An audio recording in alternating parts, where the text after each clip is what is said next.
Welcome everybody. Today we will be beginning OpenStack's chapter 13, which is chemical equilibrium. And this is a replacement for our in-person class for today, and we'll be introducing the topic. So equilibrium is the foundational topic of Chem 2. By now we've studied a bunch of things that are going to lead to this discipline, where we're going to see that reactions don't just go from beginning to end, which is what we really looked at in stoichiometry, but they often lie in the middle. How do we understand where they lie in the middle, what's really going on chemically, and how to understand these reactions? That's really the study of equilibrium, and it is going to be the foundational topic of Chem 2.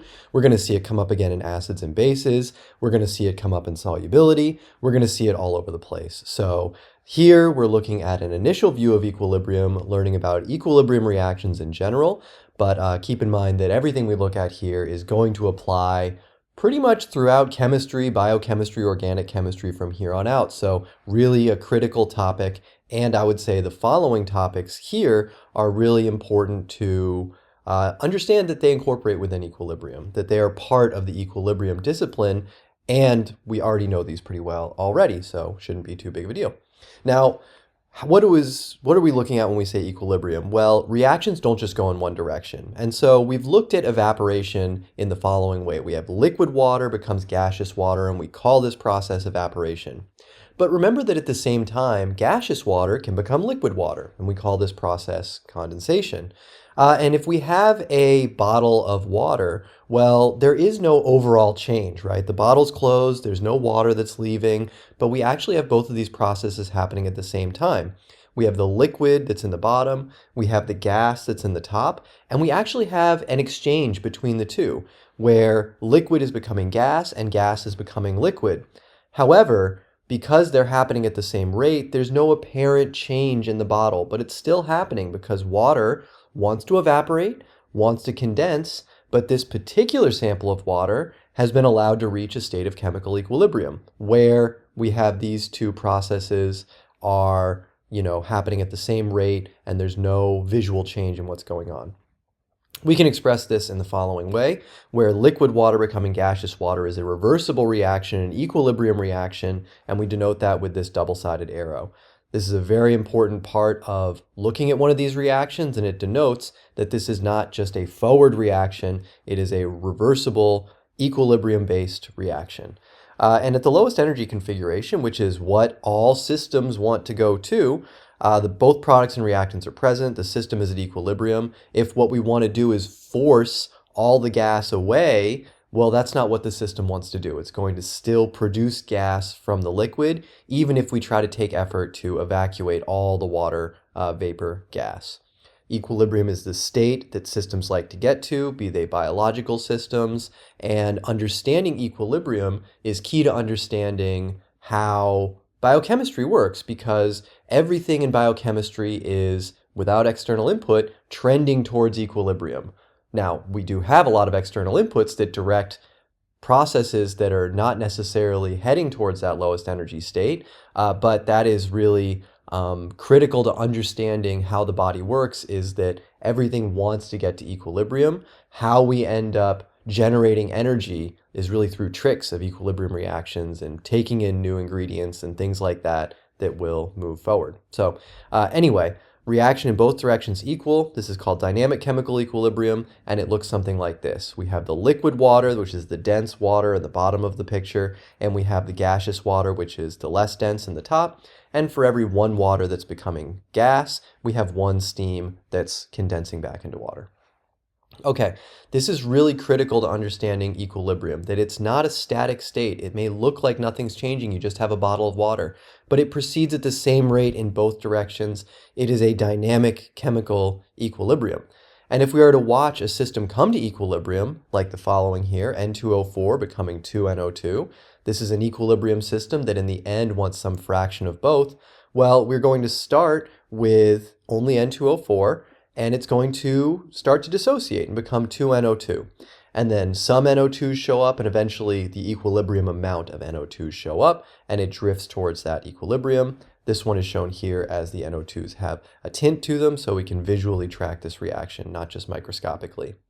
And we'll look at this more when we study kinetics, but the idea is that the forward reaction, the reverse reaction, will be at the same rate when we get to equilibrium. Again, it's a dynamic chemical equilibrium, and if we have the forward reaction moving at the same rate as the reverse reaction is moving, that's when you have no overall change. It's like you're passing things back and forth with a friend, right? Where if you're passing at the same rate that they're passing, when you zoom out, it doesn't look like the big picture is changing. This is dynamic chemical equilibrium. Things are still reacting, even though from a zoomed out sense, it looks like everything has stopped. And this water is the same way, right? We're passing things back and forth. The waters are being passed back and forth from the liquid to gaseous state. So again, this is to frame up general equilibrium concepts. These pictures of chemical reactions are going to be very important for understanding and applying what you know about equilibrium to more reactions. Okay, so here we have a variety of questions. We have timers and things, same as in class. So I recommend you go ahead and pause the video here, answer the following, and see what you're able to come up with. All right, here the answer is that it's not true that all reaction has stopped. We looked at the following and we saw that while equilibrium may appear static, there's still molecular motion and change that is present. But how can we determine the mixture at which equilibrium will occur? Basically, how much of product and reactant are we going to have? Because it may seem like it wants to be 50-50, but the bottle of water doesn't have to be 50-50. You know, there's no saying that we need to have a 50-50 mixture when we have an equilibrium reaction. And in fact, far from it, it's almost never 50-50. We want to determine the equilibrium mixture that defines a given chemical reaction. Okay, so here is how we do that. We do this through the equilibrium constant K. And this is showing the concentration of products over the concentration of reactants at equilibrium. And this works if we have equilibrium concentration. So K is equal to this if we have reached chemical equilibrium. If we have a state of a reaction that has not yet reached equilibrium, we would have no idea to know what the deal is. But when it is at equilibrium and it's reached that lowest energy state, that's a definable state of the reaction, and it's defined by K. And if this is our general reaction, K is defined by these equilibrium concentrations. You basically take the products, multiply them together, raising each one to the power of their coefficient, and divide by the reactants doing the same thing. So here's an example. If we have this reaction, we want to write the equilibrium constant expression. Maybe recommend pausing here for just a second, try it on your own, but I'm going to show it in just a second. I think this one is relatively approachable, but also we haven't done this, so happy to just continue.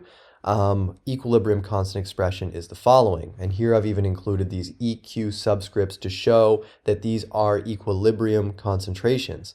Ki at equilibrium, or excuse me, Hi at equilibrium squared, because there's a 2 in the reaction, over each of the reactants multiplied by each other, not added. That's very important. It's all the products multiplied by each other on top, all the reactants multiplied by each other on the bottom. Okay, these brackets mean molar concentration. This is an important thing to consider. This is the first representation of K we look at, often shown as Kc, but I've shown it just as K here, Kc being the equilibrium constant in terms of concentration. You might also see it written KEQ or something like that to show this is equilibrium K, but big K, equilibrium, that's the thing. To emphasize, only is this true at equilibrium. We need to make sure that we're at equilibrium for this expression to be true. But again, that is because this defines equilibrium. Many systems are not at equilibrium, especially at initially. And remember that if we were just to add the reactants together, K will not be satisfied, and the reaction will move forward until we reach chemical equilibrium. So something to keep in mind there. This is a really good equation to know. We're going to learn how to treat non-equilibrium states, but for now, knowing how to represent K is really, really important. What about if we place 1 mole of HI with no moles of anything else in a sealed container? Which way will the reaction go? Recommend pausing just for a second here, see if you can answer, and then we will continue.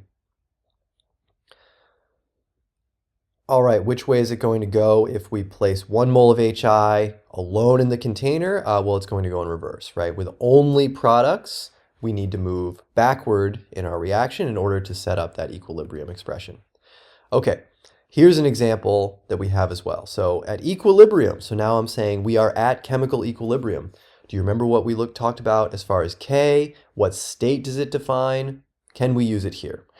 we have a certain flask with a certain number of moles of each of the three products. So again, we're at equilibrium. We're at this state of interest where the reaction is quote unquote finished. It's reached its lowest energy state. And we have the following amounts of moles, and we know the container size, so we should know the molarity, right? We want to know what the equilibrium constant K is. And again, K defines the position of the equilibrium reaction. So if it's finished and it's at equilibrium, we should be able to use these to calculate K. So go ahead and pause here for a second. Give this one a try, right? I think that this should take maybe 3 minutes. See if you can solve for the equilibrium constant K based on this information. Be sure to take into account that in K, we defined it by using molarity. So give that a try.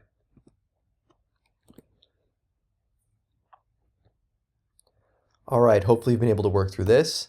This is our K expression, right? Products over reactants. It's always the same formula. This is in fact the same reaction we looked at previously. Then we say, well, these equilibrium concentrations, they are based on this equilibrium composition, 4 moles per liter, 4 moles per 4 liters, etc., right? We know the concentration for each of these three. And then we can say, well, K equals the following. We take the molar concentrations, plug them in, and we end up with our result. Now, if you failed to add in the per 4 liters and you said 4 molar, 8 molar, 12 molar, you actually get away with it here because there's the same number of products as reactants. But keep in mind that we really need to make sure we're putting it into molarity in order to successfully solve for K. Okay, 4.5. What is the significance of this? This defines a reaction. Again, we want to define the equilibrium position of a reaction, which is a lot of information. This tells us where the reaction wants to go. Mostly products, mostly reactants, half and half. Where quantitatively does that reaction want to go? 4.5, that's what this one says. What is the significance of this number?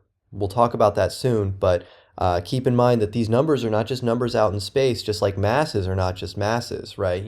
5,000 grams is very different from 2 milligrams, right? It's a different quantity. This K value and the value that it's given will have different chemical characteristics associated with its quantity. It's a unitless value as well, something to keep in mind also. Okay, let's give this one a try. We want the correct equilibrium constant expression for the following. Given this is a video, I'm going to click through the 1-minute timer, so just pause once I start the timer, but I'm going to jump it through. Okay, so now we've been looking at this. Correct equilibrium constant expression, it is the following, right? We have 2 NH3s, so NH3 must be squared. We have 3 H2s, so H2 is cubed. And we have the nitrogen all by itself. Here is our K expression for this reaction.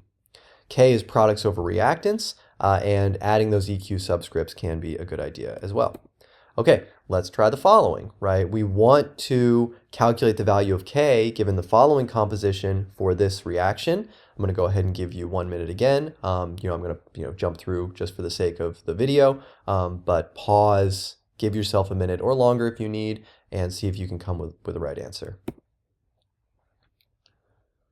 All right, so now we've been looking at an equilibrium mixture. We want to see if we can calculate K based on this mixture. We had the expression for K previously, and really we just need to plug these things in. We know it's at equilibrium, so we know that K is going to hold, so we can use these to calculate.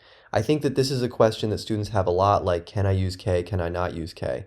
But the answer is that we can use K if we're at equilibrium. Right, and we can use K for a variety of states other than equilibrium, like to learn more, and we just need to apply it correctly.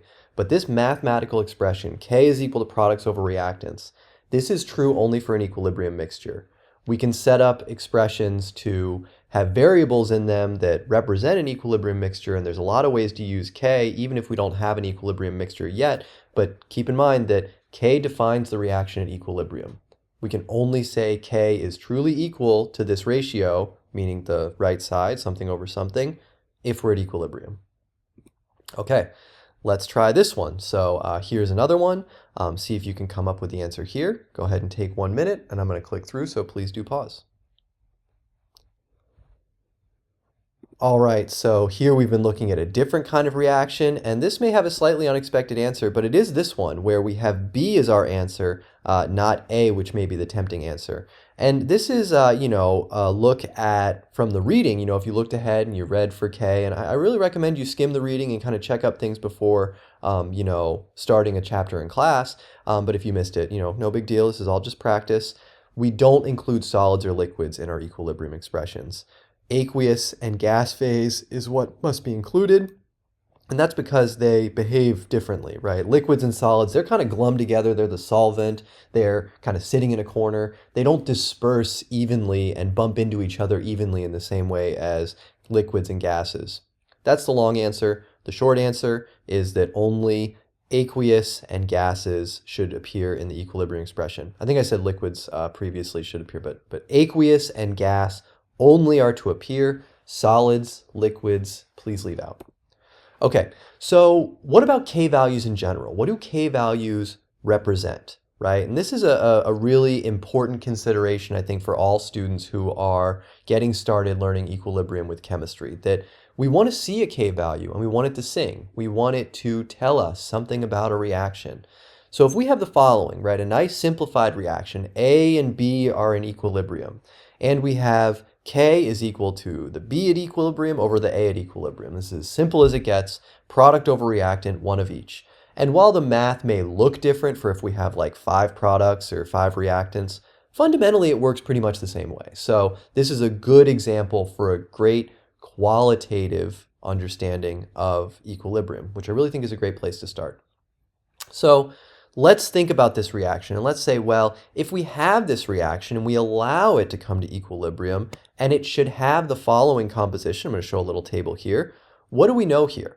So let's say that at equilibrium, A is 90% of the mixture and B is 10% of the mixture, right? 0.9 molar, 0.1 molar, A and B. Well, what does this tell us about the reaction, the identity of the reaction and how it behaves? Well, we know the K value, right? Now we know the concentrations at equilibrium. So we can solve for K.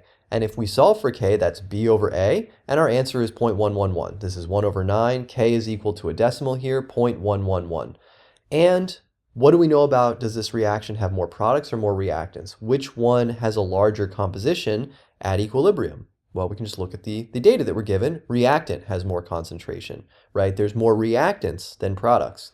K value less than 1 here, and we have more reactants than products. Let's just keep that in our minds for now. What about if we have a mixture of the following? 95% B, 5% A, right? 0.95 molar B, 0.05 molar A. And again, this is to say these are different hypothetical reactions, but just to say that if this form of reaction reaches equilibrium here, what is the value of K? What do we know qualitatively about this reaction? And here again, we calculate K, and if this should be the equilibrium mixture that they want, then K is equal to 19, 95 over 0.05, we get 19. And with this value of K, we have more product. Now we have a value of K of 19, and this is representing more product. And what if we have the following two? Go ahead and maybe pause here, fill these out, and then decide more products or reactants for each, and then maybe we can determine a bit more about the reaction.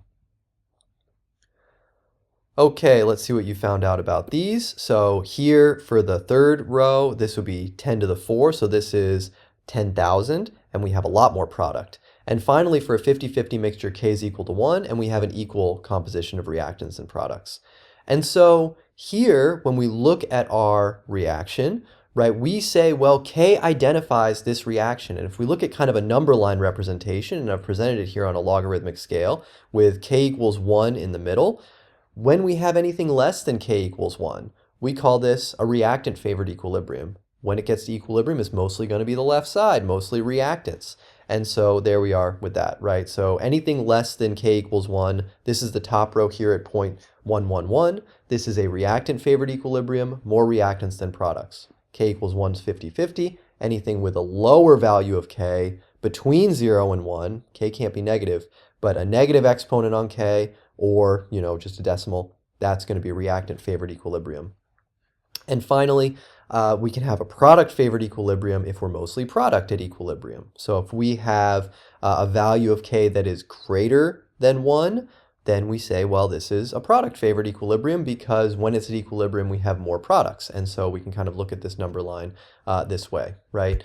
And note here that the defining letter for equilibrium is K. We see a variety of subscripts that are used, Kc, Keq, Kp, and many more. But these are all still K. The following subscripts, which you're going to see in the literature, mean different things, but Kc means the molar concentration, which is kind of what we're looking at.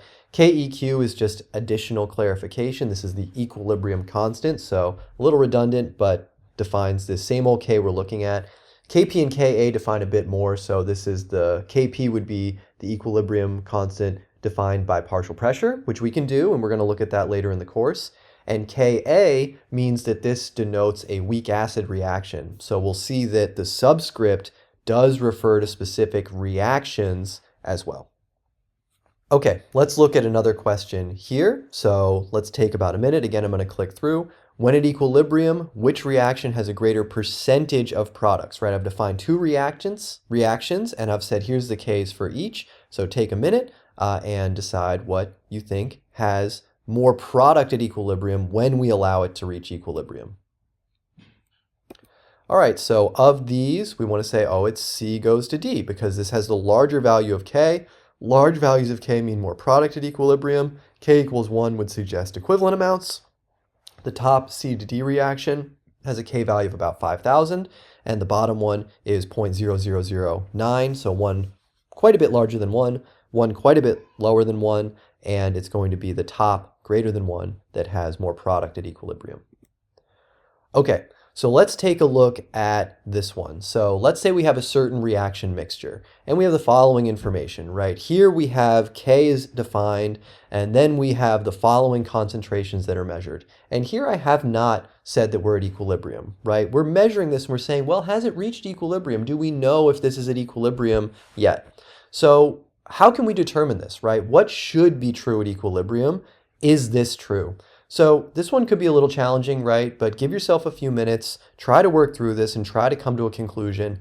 Are we at equilibrium here? Because equilibrium is that ending state for a reaction. It's the lowest energy state, and until something else happens to it, it's not going to move from equilibrium. But reactions can take a very long time to get to equilibrium, and we may want to know, well, are we there yet?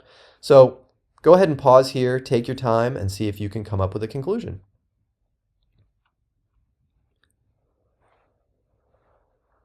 All right, I hope you took the tip on the screen, writing the reaction, the K expression, like K is products over reactants with the specific, chemical species in it. That's very important. I think it's a great header for your reactions and is a good place to start. From this, we determine, no, this is not at equilibrium. So we say, well, K is equal to products over reactants. We solve for it and we get 25. And so this is like, well, what's going on here, right? Because K is equal to 25, but I thought K is equal to 17. So how do we reconcile this information? Well, because we've taken the form of the equilibrium based on this mixture, and we have not recovered K, we know that it must not be at equilibrium. 17 is not equal to 25. The system must not be at equilibrium because it's at a state that has a different ratio than the ratio that we want at equilibrium, which is denoted by this K equals 17.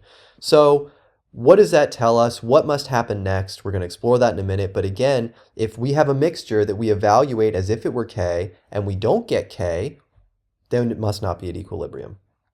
So let's think about this, right? We determined that it was not at chemical equilibrium previously, and we even got a number, right? So let's think about what we know about the ratios of reactions. Did it have more product or less product than we expect, right? Which of those two is what we think the reaction is still needing to do to get to equilibrium, right? Does it have too much product and it needs to create reactant, or does it have too much reactant and it needs to create product? So I won't say any more. These are your two choices, and this is a big theme in chemistry. Will it want to shift right, or will it want to shift left? What's it need to do to get to equilibrium? We can determine that based on the information we've seen. So starting the timer, go ahead and pause here, and again, I'm going to click through.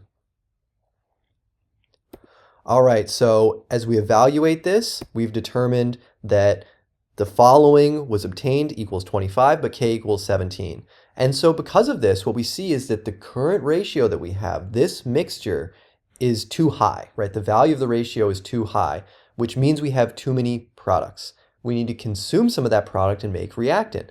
Because remember, this mixture number, right, this ratio that we've defined for K is telling us about the relationship between the reactants and the products. And this particular mixture, we see that there's too many products, the number is too high, it needs to go back. The reaction therefore has to shift left. And this is not K that we've calculated. It has a different letter associated with it. We call it Q. We call this the reaction quotient, and it describes where the reaction is. So the math was a little wonky until we introduced this, but this reaction, Q is equal to 25, right? This reaction is currently at a number of 25, but it wants to be at 17. So this reaction quotient Q is something that we're going to use an awful lot. It's going to be part of the watch video, so take a look at that. This describes the composition of a non-equilibrium mixture, or if it ends up being equal to K, then it would tell us that it is at equilibrium. So let's take a look at our number line again, and remember that here, if Q is very small, then the mixture is almost all reactants. And again, the difference here is that Q is some mixture, any mixture that we have. We can get Q for it. That's where is this particular mixture right now. No regard to equilibrium, just where is it right now, that's Q. Whereas K defines the reaction. K is a position the reaction wants to get to that's unique for every reaction. It works kind of the same as K. So like K being very small was a reaction that wanted to be all reactants, that's true. K being large means it wants to be nearly all products, that's true. But Q tells us what's that mixture right now. So Q here, if Q is 1, that's 50-50. Equilibrium is here, right? So K equals 17. If Q would be equal to 17, then we would be at equilibrium because they're calculated the same, right? If Q gets to 17, this is the position defined by equilibrium, and there we are. But we're here, we're above 17. So we have too many products. Q is equal to 17, this is where we are.